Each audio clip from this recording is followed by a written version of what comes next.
we got Haley and Ben. We'll start with Jack in the fourth row on your left.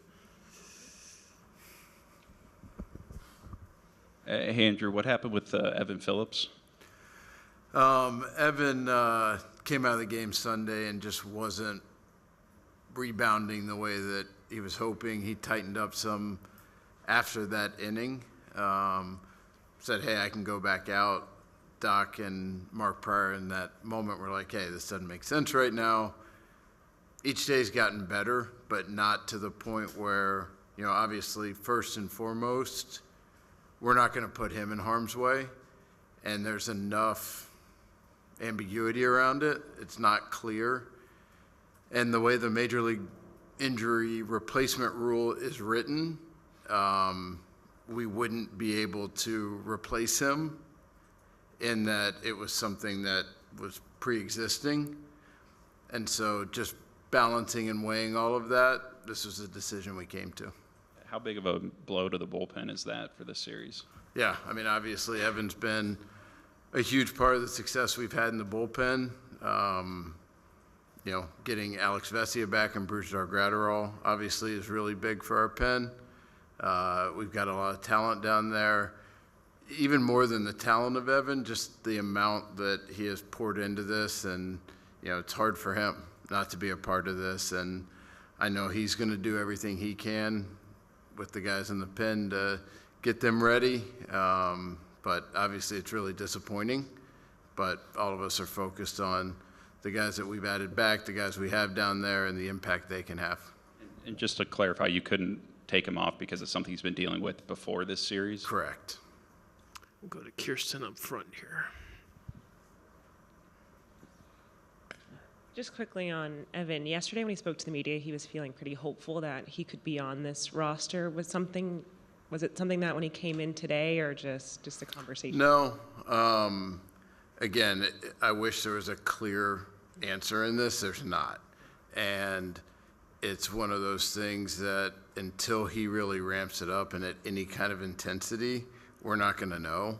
And at the end of the day, the chances of that resulting in either him compromising himself health-wise and actually creating a much bigger issue, or B, not being very effective, or all of those things, because it's not a new injury. And again, it's the way the rule is written right now. It's something that in the offseason, I'm sure that there will be more discussions around, because there are gray areas. I think avoiding teams circumventing roster rules to gain a competitive advantage couldn't be more supportive of. I think there are ways to work around this, but that's not for now. That's not the focus right now.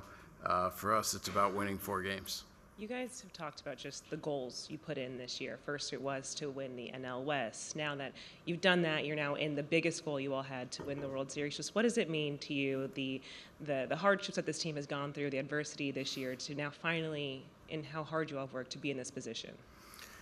Yeah, obviously this is the ultimate goal. We have small kind of stepping stone goals along the way. This is the ultimate goal. This, as we know, as everyone knows, it's hard to get here. And so for us, it's about enjoying it and, continuing to do the same things we have. We feel like coming into this with our pitching staff, our lineup, our defense, we are a really talented team. We're playing against a really talented team. I think it'll be a great series, and games are going to play out in ways we can't anticipate right now. But I know our guys will be ready, and it's a race to 4. Go to Kyle and then Fabian. Hey, Andrew. Proportionally, this year's roster is a little less homegrown than the 17, 18, 20 teams with Corey, Cody, Jock, Kenley, Julio on top of the guys who are still here. How would you say this team, with so many guys who coming from outside sources, kind of compare and contrast, the chemistry and makeup of this unit maybe compared to some of those previous ones? Yeah, over the last 6, 7, 8 years, we've been as aggressive as anyone making buy-side trades, and when you do that, you trade away some talent in your system. We still feel like we have a lot of talent in our system, which is a testament to our scouting group and our player development group, but this team is incredibly tight, and I think look, you're never going to find a World Series team, one of two teams up here, and say, yeah, its chemistry's not very good. But I do think it is something where this team has, dealt with some adversity this year, and we've been, punched a few times with various injuries. It's had some, little speed bump effect.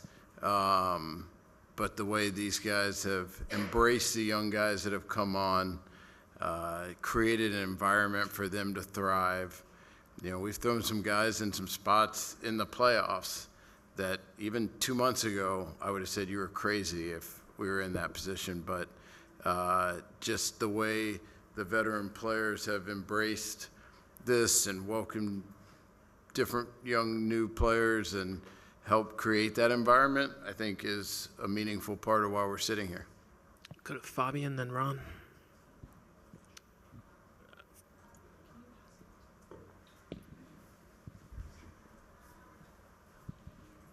Hey, Andrew, one more thing on Phillips. Is he going to be completely shut down, or is he an option possibly if you guys need to make a roster substitution later on? Yeah, he's not going to be shut down. Again, we didn't have the clarity we needed, so we'll continue to use these days to assess day by day, making sure that we're doing the smart thing by him, by us, each day. And what that means tomorrow, it's hard to say, but no, it's not shut down. And obviously, with so much made about your offseason, how much did the way Shohei's contract was structured maybe change how the offseason played out, and how different did it wind up looking than maybe you originally had even in your wildest imaginations turned out? It obviously was really helpful, and as far as how my head space is just not there at all. It was important to him. He talked about how much he wants to win. I think we all jive very well on that point. And so when he presented that structure, it was, hey, will this allow you guys to be more aggressive? Yeah, definitely. So it did. As far as exactly how, what, it's hard to say. But I think, speaks to and really embodies just how much Shohei cares about winning. Go to Ron, then Tyler. Hey, looking ahead, you guys have a little over $2.5 million left open in the international signing bonus pool allocation. Have you kept that open for? Are you serious right now? Yes. That's really the question?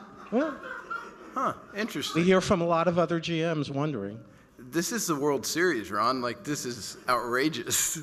You want to talk about our hitting philosophy and the player development? Seriously, this is not appropriate for right now. Thank you. Who else? We'll go to Tyler. That's outrageous. We'll go to Tyler. Ron, to your crazy. left. Ron, if you could pass the microphone.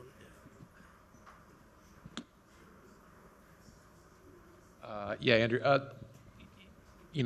Even teams with a lot of resources sometimes miss the postseason. The Yankees last year, something happens along the way. You guys have made it. You've given yourselves this chance every year. What is the biggest reason you think that you've been able to sustain that beyond just the fact that you can afford a big payroll? Yeah, it's hard. It's hard to get to this point. It's hard to withstand things that can go on during the course of a season. If I had to give one answer, I would say it's collaboration. I think between our scouts, our player development, our pro scouts, our analysts, our front office, that just allows us to work in concert. What our player development staff is working on with guys as they come up to the major leagues, and the way our major league coaches are able to work with our minor league guys, the way our performance staff is able to tie in to what our pitching coaches or hitting coaches are doing, take that into the weight room and recovery. I think it is just how cohesive and collaborative we are as a group. We're not afraid to make mistakes. We make plenty of them, but collectively kind of learn from it. And it's something that we are very mindful. We've seen larger revenue teams in the past that have had a run of success and then fallen off a cliff and taken years and years to build back.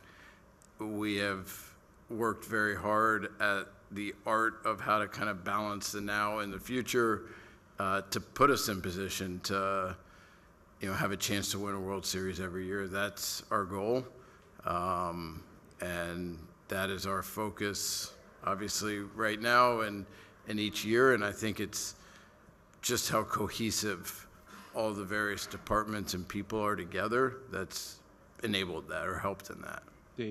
Dave Roberts is obviously a big part of that cohesion. What have you seen from him this year specifically that, in terms of handling challenges he didn't have to do previous? Yeah, I mean, I got asked this after we won the NLCS of, hey, is this Doc's best managerial job? I think he's been good every year. Again, this is something that is very much a results-based narrative that comes out of October baseball. And depending on what the outcomes are, the narratives come with that. And that makes sense. I get why it happens.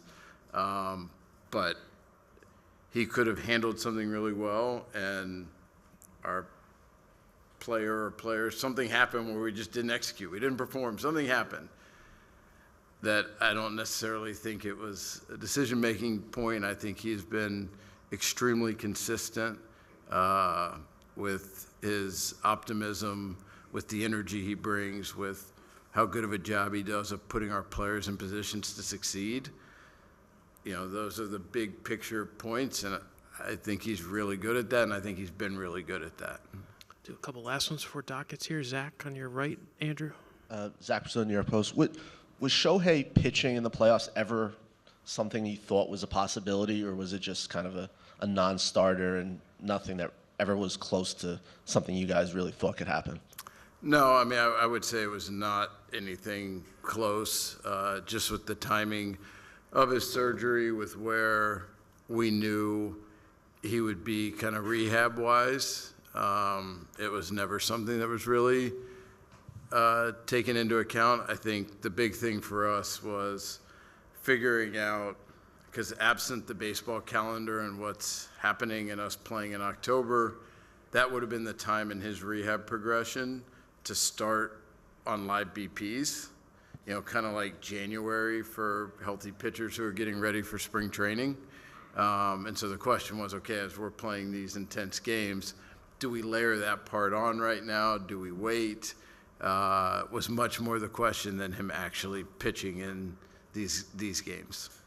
Go to Bill Plaschke. Andrew, how do you react to people who say these two teams are just here because they spend the most money?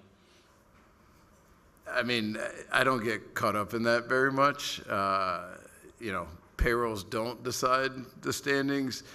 Seedings going into the playoffs don't decide who wins the World Series. We've seen a lot of teams spend money and not do it well. I think there's unique challenges that each market has that makes it challenging and rewarding when you are successful. I don't spend much time on that, much more on doing everything I can to be a part of us creating something that we can win as many championships as we can, and we can look back.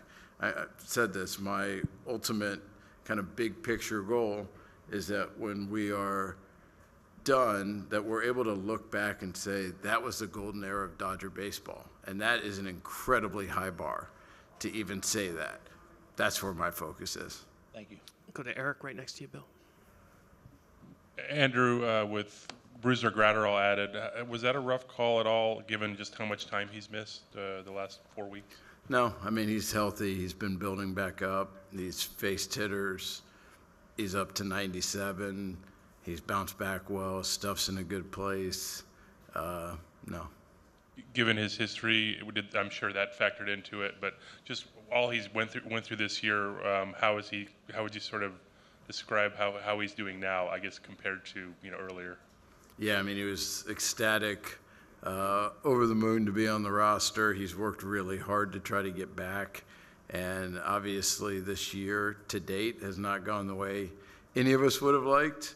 But the fact that he has had the stuff and been able to bounce back like he has in this last week, gives us confidence that he's healthy. And when he's healthy, he is very additive and helpful to us winning baseball games. We'll take one last one. Jordan on your left, Andrew. Andrew, what are your earliest memories of Brent Honeywell, having drafted him in Tampa Bay? And what's it been like watching him contribute to this Dodgers team 10 years later? I think we need to go to HBO for my first encounter with Brent Honeywell. Had him at a pre-draft workout in 2014, and I'd heard about this guy who threw a screwball in our area guy. Really liked him and thought really good potential, sleeper pick. So I went up and introduced myself and asked him if he threw a screwball. And again, this is where we need to transition to HBO. His response was very entertaining. Digging into it more with him, even more entertaining. The competitiveness, the confidence is something that he had then, he continues to carry with him today, which I think has enabled him to have the success he's had. He's had a lot of adversity with various injuries, but the way he's bounced back just speaks to who he is. But there are some really good stories that unfortunately are just hard to tell in this setting. All right, Andrew, thanks so much for your time. Appreciate it. Thank you, guys. Doc should be down.